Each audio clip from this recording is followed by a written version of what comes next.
these are interesting times, especially to talk about economics and our money. Steve and I have known each other forever.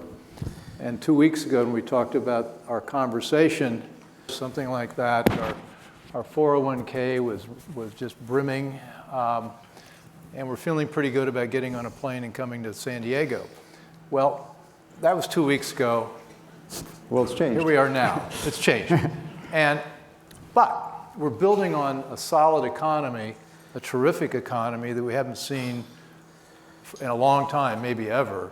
And it's largely due to the accomplishments of the Trump administration.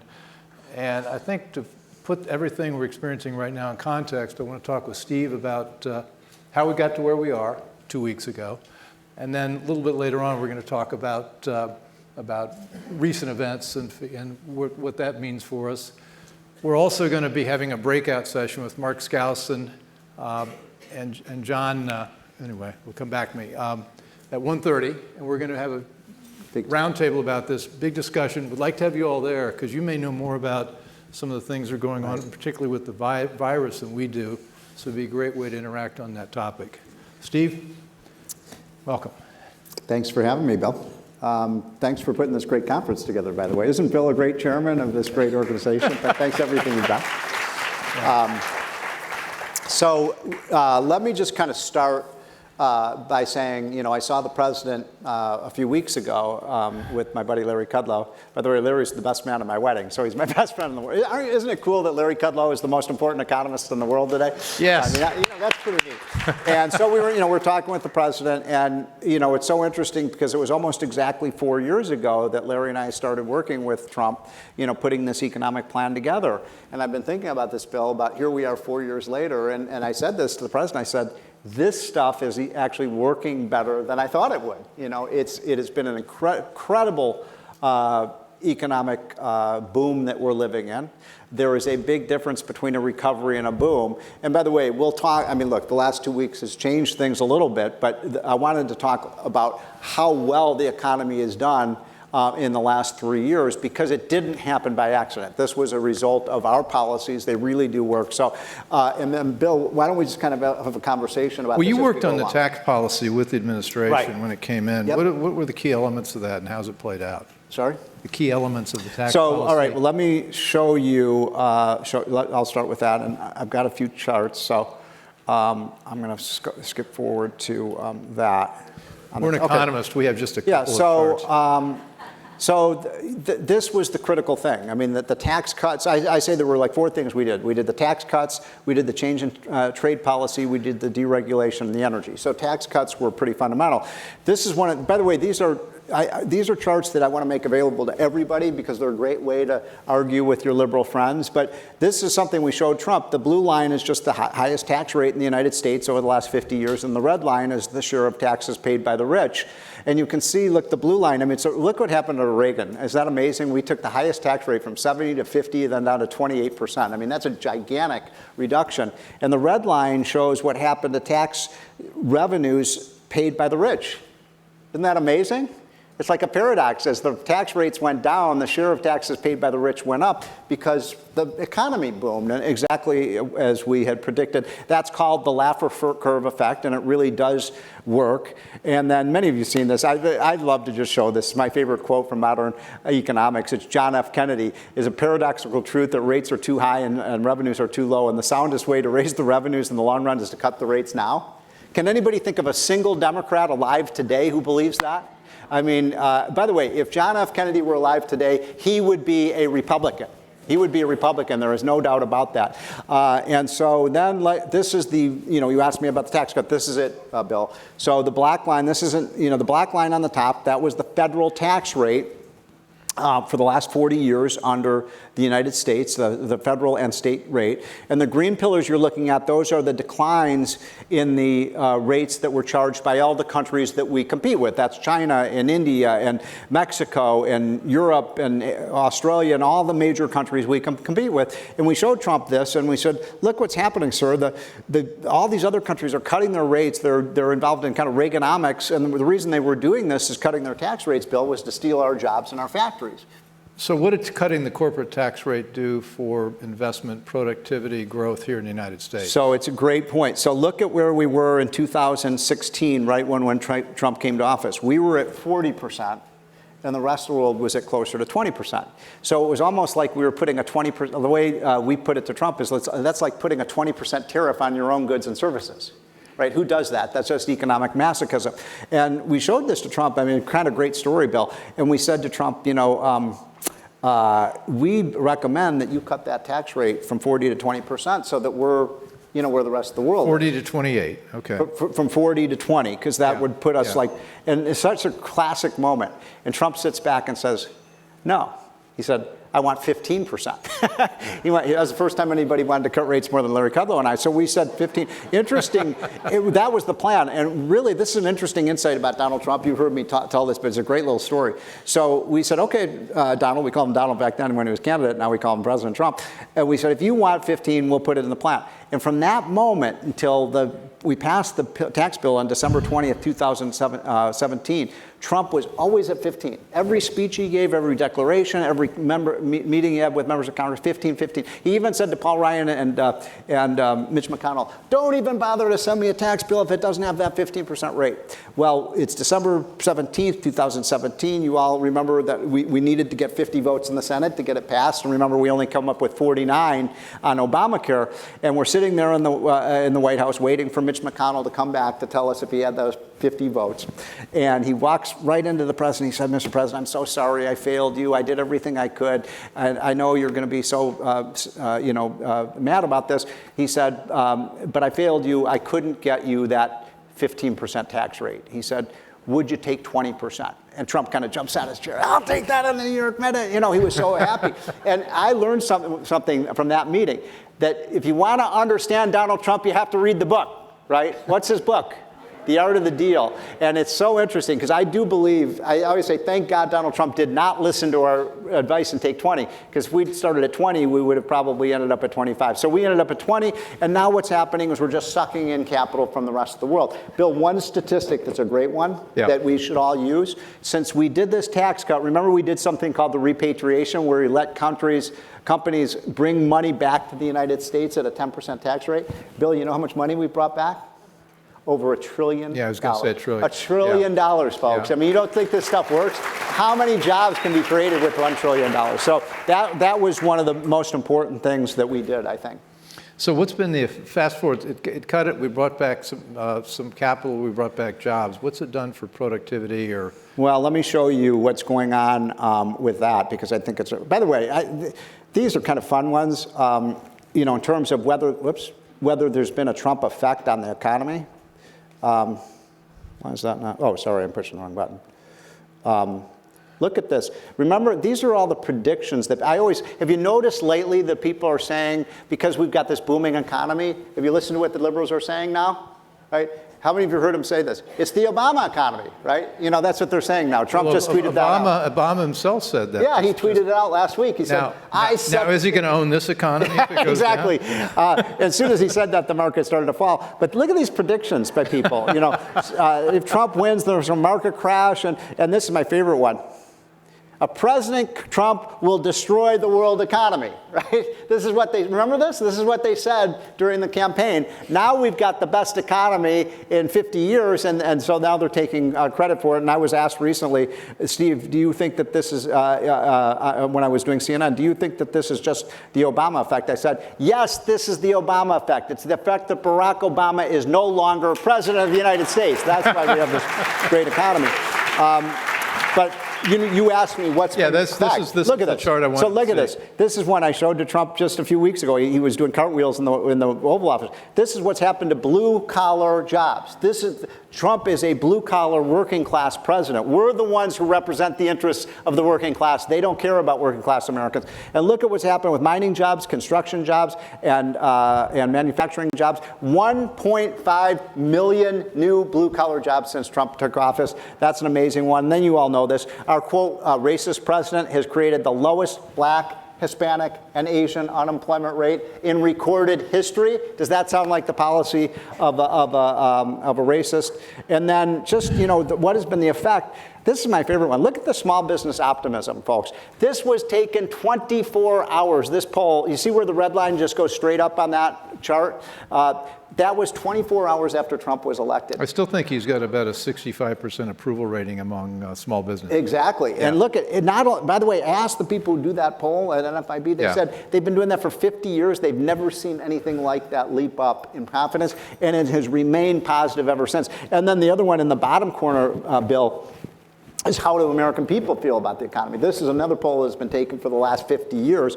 Under Obama, under that, under the Messiah, that never got over 34%. Never in 8 years did the number of people who thought the economy was good or great, the highest number was 34%. Anybody know what, this is a little out of date, by the way, I apologize. The latest numbers just came out about 3 weeks ago. The percentage of Americans who rate the economy as good or great today is 71%.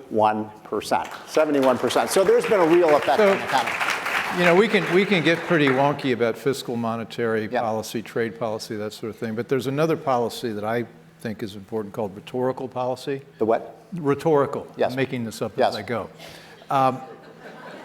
It's when you have a president who says to you, you didn't start your own company. Somebody else did that for you.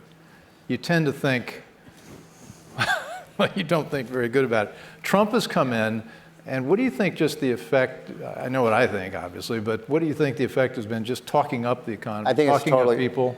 How much of a factor do you think is that in terms of the numbers? It's so interesting you asked that, Bill, because you and I worked on the transition. Remember when Trump came in? You were one of the Bill did an amazing job. He was the head of the transition. I was a small cog in that. But we did plans for 26 agencies, and they're not doing any of the good stuff, but they're doing most. And remember, you had many of these more meetings than I did. Yeah. But the way the transition works is basically you sit across the table, right, from the outgoing administration at some point, and you kind of hand the football off. Right. And the people.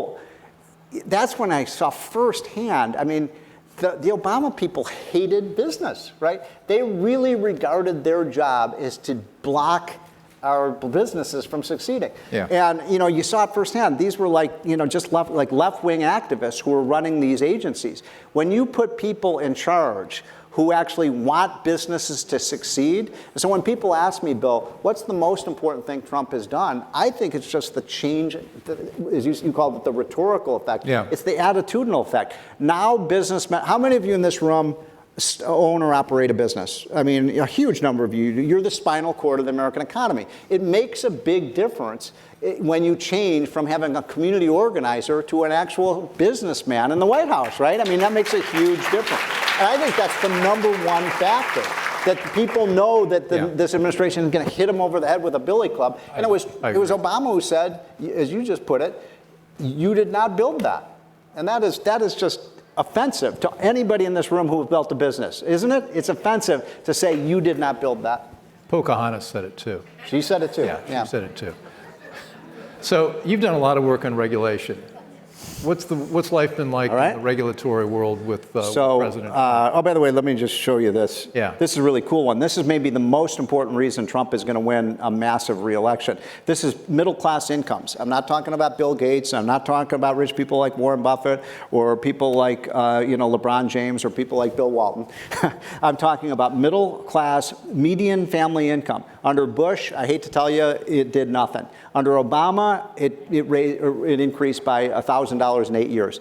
In 3 years in office, Donald Trump has raised middle-class median family income by $4,200. Can you believe that? So in half the time, he has raised incomes 4 times as fast as Obama. And I would submit to you, this is the single most important statistic that people pay attention to. What is happening in their wallet? As Reagan used to call it, after-tax real income, and that's soared under Trump. Now, on the regulatory front, this is my favorite chart, and you had a big part of this, Bill. You look at how the trend in regulation under Obama, and in just the first 2 years, I don't have the third year numbers yet, he's reduced regulations by 1/3. By the way, I hate to... And they're only doing about 25% of what we recommended. Exactly. Now, so there's a lot of low-hanging fruit but still to come. Yeah, there's a lot to be done. And by the way, Trump did lie to us because remember he said, do you all remember what he said? If I'm elected president, for every new regulations, I'm going to repeal 2. Do you all remember when he said that? He lied. For every new regulations, we repealed 22 regulations. That's a pretty amazing performance. So let's do something specific. What's he done in the EPA?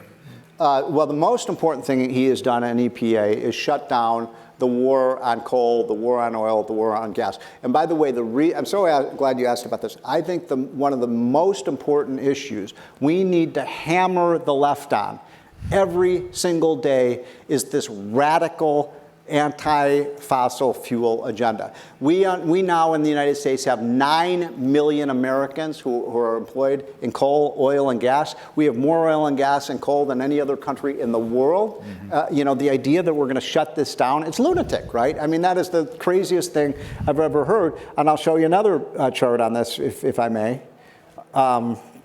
This is what's happened with energy policy. So look at what's happened to our oil output.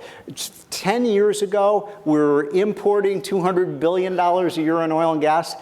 Today, we are exporting $200 billion. We are, for the first time in 50 years, an oil and gas exporter. Thank you, Donald J. Trump. That's an amazing accomplishment. We are not going to shut that down. And, by the way, this is the fun one, Bill. I know we're running. These are the wells that are how many of you live in Pennsylvania, Ohio, in the Midwest? How many Midwesterners are here? So Pennsylvania, Ohio's economy have been totally rebuilt by the shale revolution. This is the Marcellus Shale. And just to put this quick, see all the red and blue and green dots? Those are where all the wells have been drilled. Any New Yorkers in this room? Not a single New Yorker? Come on. All the New Yorkers there's one be on our side moved out. I'm sorry if you live in New York. But you see the Marcellus Shale goes up into New York. Do you see the New York and Pennsylvania line there? You see all the wells. They're right at the Pennsylvania-New York border. New York has decided they're not going to allow any drilling. So capitalism is such a wonderful thing. You know what they're doing in Pennsylvania? You see they're all right there at the border? They're drilling down. They're going underneath New York, and they're taking out other oil and gas. Don't you love that? So this is totally, but no, seriously, there's a serious point here. How in the world, if you're Bernie Sanders or you're Bloomberg or you're any of the killer bees, Biden, they've all basically said they're going to shut down oil and gas. We have to make the point that this is going to destroy jobs in Pennsylvania and Ohio, 2 of the most important, battleground states. We are all in for drilling. And by the way, for those who think, we can't do this because we have to worry about climate change, everybody has different opinions on this, but I will say this. This is one of the single greatest things. How many of you are with me on this? That one of the single greatest things Donald Trump did for our economy was pull America out of the anti-America Paris Climate Accord. Thank you, Donald Trump. That was an absolutely miserable deal. And Trump was a sage here, Bill. He sees the future. Remember what he said when he pulled out? He said, we're pulling out because none of these other countries are going to comply with the deal. Well, here we are 3 years later. And look at this. Not one country, not one of them is complying with the Paris Climate Accord. Not one of them. What a shock that a country would violate a treaty. That never happens. And not only that, only 5 countries are even half of the way there. Now, here's the kicker on this, Bill. This is my favorite part of the story. I will give a free autographed copy of and you can't answer this one because I know you know it. What country of all the 50 largest countries in the world in the last 3 years has reduced its carbon emissions the most? Be honest, how many of you, raise your hand if you knew the answer to that, that the United States has reduced its carbon emissions more than, for those of you who didn't raise your hand, you can be excused because you never read that in the media, right? Did you know that, by the way, Bill? I knew it after you told me. Yeah, because people... I raised my hand afterwards. We have reduced our carbon emissions more than any other country in the world. Now, for a bonus quiz question, there's a 2-word answer to this, and shout it out if you know it. What is the reason that we're reducing our carbon emissions? I heard a lot of people, natural gas. It turns out natural gas is a wonder fuel. It's cheap, it's abundant, it's made in America, it's reliable, and it's clean burning. It's everything that you want in a fuel, right? And yet the left is against it. By the way, there's one other form of energy that we could use if climate change became, this disaster that AOC thinks it will be, that would reduce our carbon emissions virtually to zero. And what is that? Nuclear power. I call them the two ends. Nuclear power and natural gas. And by the way, the left is opposed to both of those, which means their real agenda here is to shut down our capitalist free market economy. It's not to clean up the environment, right? I mean, there's a hidden agenda here. It's not about cleaning up in the environment. Well, let's talk about the media and their role in talking down the Trump economy. You wrote interestingly about Paul Krugman and Steve Ratner and some other people. They were all wrong. Every one of them was wrong. Yeah. I mean, we were right. Well, look, this is not rocket science, right? It's as my son would say, this is not rocket surgery. This is very straightforward stuff. Free markets works. What Mark Skousen was talking about is absolutely true. The goose that lays the golden eggs is the free enterprise system. Trump deregulated, he cut taxes, he promoted American energy, and by the way, on trade, that's the other fourth stool of the table. I actually think, when I first met Trump, he asked Larry and I to work for him. We said we didn't want to work for him because he was a protectionist. And I'll never forget, he said, no, look, I'm not a protectionist. I just want to create better deals for the United States. And I got to tell you, this is a guy who taught me something about this, because aren't you proud of what Trump has done with the U.S., Canada, Mexico trade agreement, and finally getting a deal with China? We finally have a president who is standing up to China in a major, major way. So let's bring us up to today. Yep. Elephant in the room, coronavirus, equity market sell-off. I think what the market's looking at, they're looking at the supply chain issues. They're looking at the fact that China's 20% of world GDP. Yep. We don't really know what's going on in China. And the market in particular is in a what-if mode, with people gaming out these fantastically negative scenarios. But we're not in a what-is scenario. Yeah. I mean, I don't think we know anything. And that's why, if anybody, if you know a lot about the coronavirus, then come to the breakout so we can learn about what the state of play is. What does this do to the Trump agenda? What does it do to, how do we respond? So a couple of comments about that. First, one of the most important points we should learn about coronavirus is the sheer idiocy of this idea of Democrats talking about Medicare for all and a government takeover of our healthcare system. Thank God we don't have a government-run healthcare system like China does, right? I mean, that should be the takeaway here. China has seen this rapid spread of this virus because China has a repressive government where the government controls the healthcare system. And so that's takeaway number one. We never want to have the government run our healthcare system, right? Never, ever we're going to allow that to happen. Second of all, we've seen, I looked at the last 4 major viruses. We had MERS and SARS and Ebola. And the pattern was pretty much the same in every case. Big sell-off in the stock market, Bill, when these things hit, because there is a panic and people get afraid, and fear drives the stock market, right? It's fear and greed that drive the stock market. But what tended to happen in every single case is as soon as you had a treatment and as soon as you had a stabilization, the market just started to climb right back up again.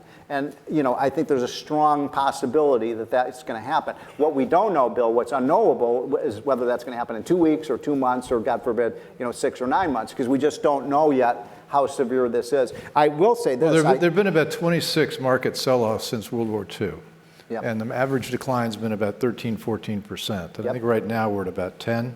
I think 11. 11, so we're in that range. But the recovery's been within, average recovery is almost as short as 4 months. Yeah, so when Trump came into office, when the day he was elected president, a great story, by the way, remember Paul Krugman? You all know who Paul Krugman is, right? The left one. He said the day after the election, at 8 o'clock in the morning on MSNBC, I was watching, he said, when will the stock market recover from the Trump economy? He said never. Remember that? He said it will never recover. By the way, half hour after he said that, the stock market went up 700 points and it just started climbing. So the Dow at that time was 18,000. It was up to 29,000. Remember, we were knocking at the door at Dow 30,000 until the virus hit. So even with the virus, we're at Dow 25,000. We're still up 40% on the market, even with this big sell-off. Well, I think the thing about Krugman is that he's a great predictor of things economic. That's true. Anytime he says this, you do that. Yeah, exactly. No, that's absolutely true. And he says, go left, you go right. No, it's absolutely true. And these are the same people now. You made a good point when we were talking earlier, Bill, that the danger is the left wants to call this what, the Trump virus. Yeah, And they're going to make this hit. They're going to make him own this. But I think they do that at their own peril. I mean, Americans don't like politicizing a public health issue. And you look at what. By the way, did you see what Nancy Pelosi said? She said, well, she wants to spend like $15 billion on all these, government programs to deal with the virus. And she said, well, he was asked, where are you going to get the money to do that? And she said, oh, we're not going to spend money on the wall. It's like, wait a minute, you're going to tear down the wall? I mean, thank God Donald Trump took the steps to stop people from coming in with this disease, right? I mean, these people are crazy. I mean, really. I mean, that's lunatic. We're gonna shut down. Okay, come on in. Come on in.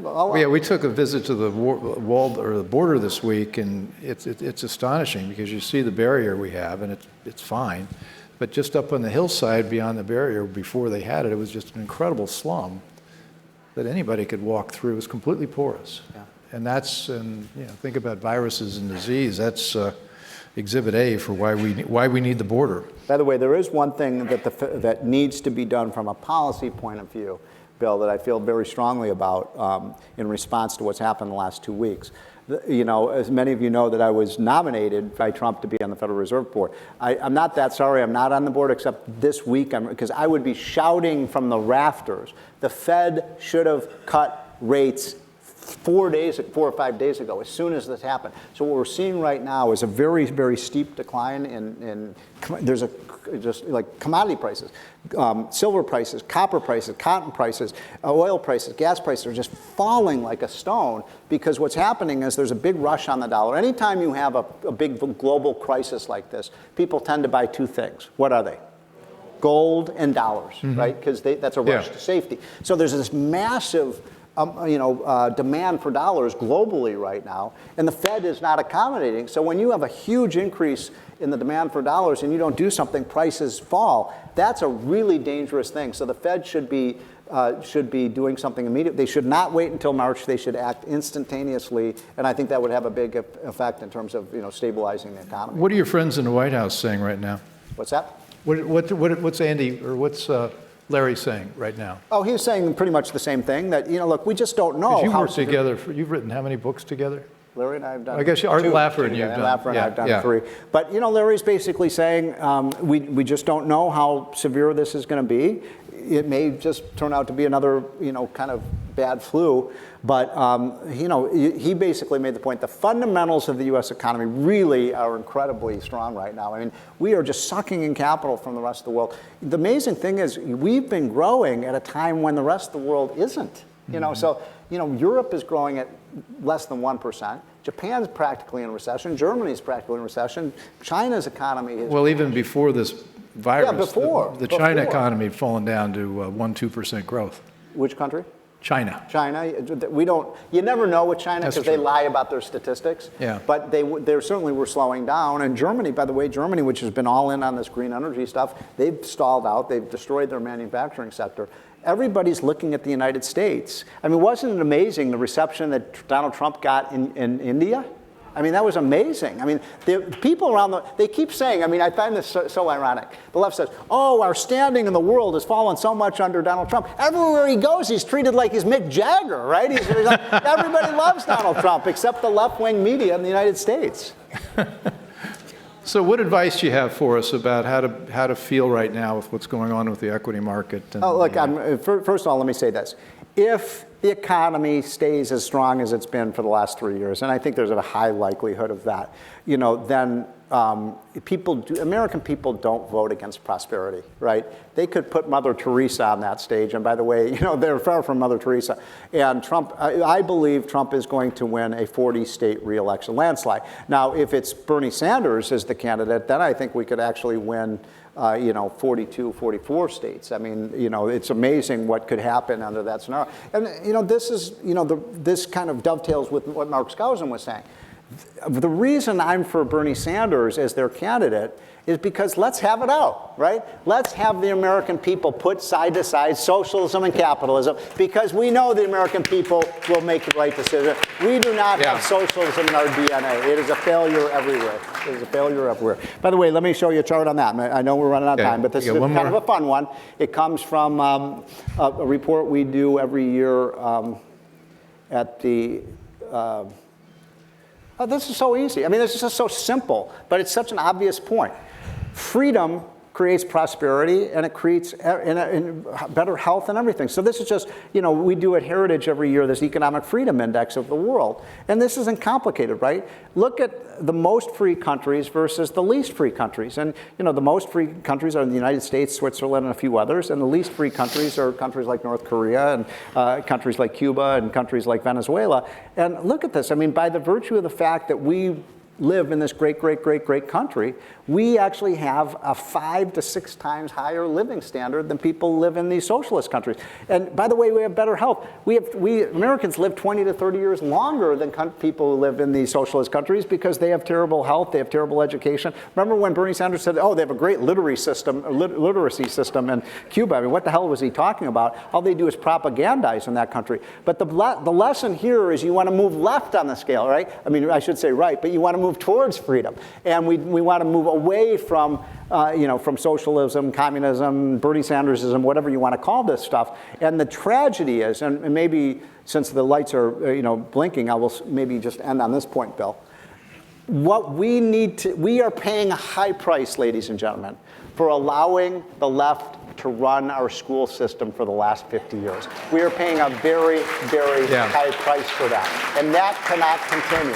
When you have half of college graduates graduating saying we should be more like more to the left than the right, they haven't learned the most important lesson, which, again, Milton Friedman put it very well. The most important lesson of the last century is that freedom and free enterprise work and socialism everywhere it has been tried is a failure. And any kid who believes in socialism, the Steve Moore policy is, let's give those kids a one-way ticket to Caracas, Venezuela, and spend 3 weeks there and see how much they like socialism. Last words. Okay. That was fantastic. Thank you. Steve.